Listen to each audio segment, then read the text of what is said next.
মাননীয় স্পিকার, আমি বুঝতে পারছি আমার সময় সংকেত বেজে উঠেছে। আমি আর বেশি সময় নেব না।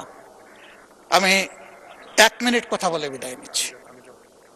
আমি শুধু এতটুকু বলবো যে ভাই, অতীতকে স্মরণ রাখা ভালো, ইতিহাস শিক্ষা ভালো, কিন্তু ইতিহাসকে নিয়ে পড়ে থাকলে আমরা নিজেরা ইতিহাস তৈরি করতে পারবো না।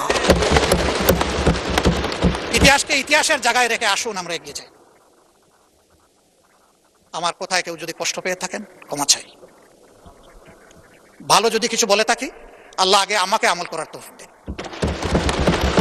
এবং আমাদের সবাইকে এটা মানার তৌফিক দেন। আমি একটা কৈফিয়ত না দিয়ে পারছি না।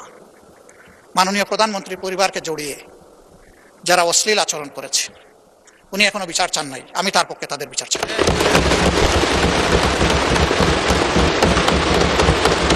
ওনার মেয়ে, আল্লাহ তাআলা আমাকেও 2টা মেয়ে সন্তান দান করেছেন। আমার মেয়ে, ওনার মেয়ের সম্মান মানে আমার মেয়েরও সম্মান, মানে আমাদের মেয়েরও সম্মান।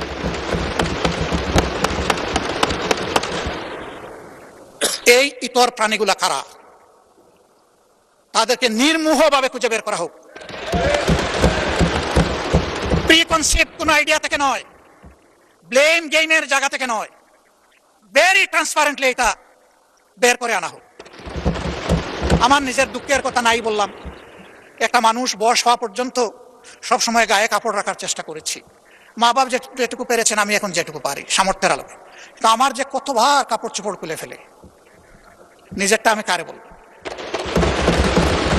মাননীয় স্পিকার, কি শিখাচ্ছি, কাদেরকে